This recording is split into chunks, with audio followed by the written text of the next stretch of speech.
Yes, hello guys. Tingnan natin tong air fryer, no? Oh, ang sabi ay Ang sabi ay umusok. Ang kala nila yung ulam ang umuusok, yung pala yung unit na umuusok. So, yung unit ang naluto, hindi yung ulam. So, tingnan natin tong niya. So, wala siyang So, air fryer talaga ang tatak, ha? 220 frequency, 60, 50 Hz, power 1350. So, parang isang plancha pala ang lakas na itong nito. Lakas sa kuryente. So guys, sabihin ko lang sa mga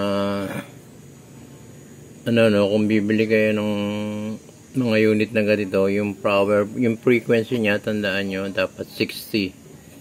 So, itong 50 Hz hindi pang Pilipinas to, pang abroad to. Siguro, binili sa Hong Kong or sa Australia, dinala dito. So, pag dito natin nabili yan, 60 Hz ang ginagamit natin. Okay? So, tingnan natin, nagutin natin, no? Hawak ko lang na isang kamay para may view kayo. Hindi ko muna sasaksak. Ayun, mukhang nagluto pa ng tinapay. And then, silipin natin. Wow! Ayun ang ilalim nito. Bubuksan natin para kitang-kita. Parang isang strobe ng burner pala to. So, ganito rin yun sa akin, no? Ganito din siguro ang laman sa akin. Hindi ko pa nabubuksan yun, Malakas pala talaga sa kuryente. Parang nagluluto ka ng burner, tapos pag bumaga na yan, itutulak ng fan blower para umano yung init. So, buksan natin. Yes, guys, ito yung trouble, no? Itong switch na ito. So, tingnan natin sa tester, ha? Ito, pag inamin takip, inangat mo, ito dito, magsuswitch yan dito, magti-trigger. Yan. Yun.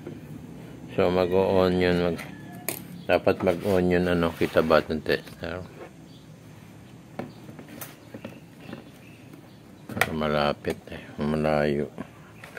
Hawakan ko na lang, ha. Yan, naka-on yan, no. Wala, Wala siya.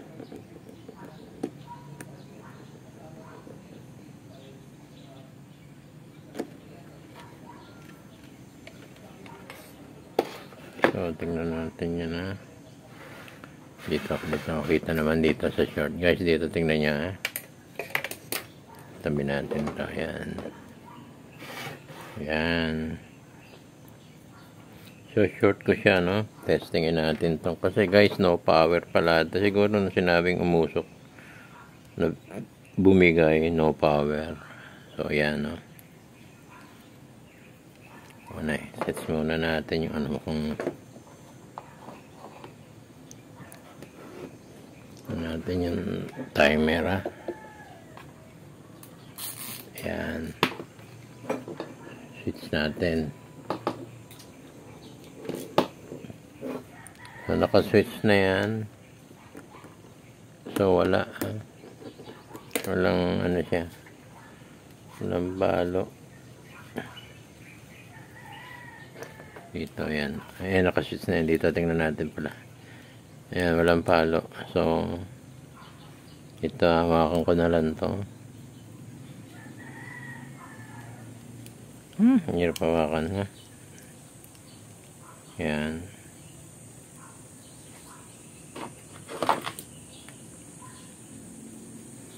Short ko itong guys, ha. Hirap na walang. Ayan, guys, ha. Short ko ito, tingnan nyo, ha. Yun. Buo na yung circuit. Sabihin, nandito sa switch, ha. Tingnan natin yan, ha. Yan. Naklasin natin to. Ito lang naman. Tingnan natin. Galin na muna natin itong pinakaano niya. pinaka nagtitrigger siya. Ito na lang main switch niya, no? Yung pinaka micro switch.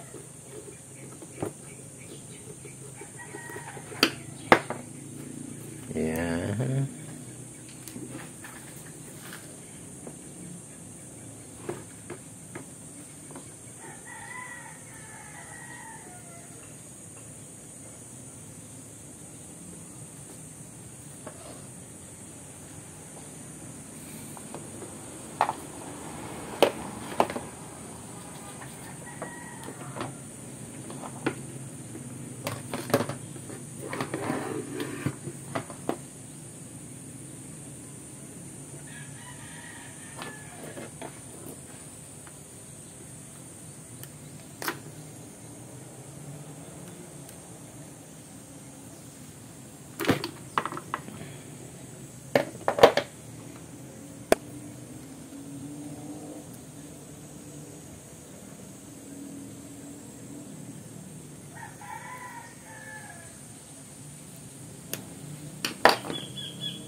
Dati, ang dami ko na ito. Ngayon, wala na.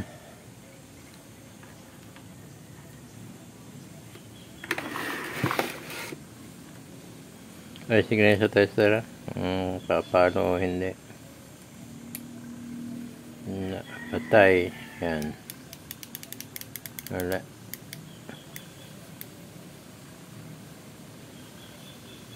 Ngayon, lumubog ng tuluyan.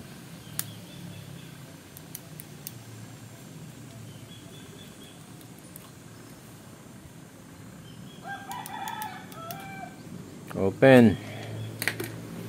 Re-repair pa ba ito? So guys, binuksan ko, no? Ayan. Ayan, dapit ko na. Ayan, sunog ko.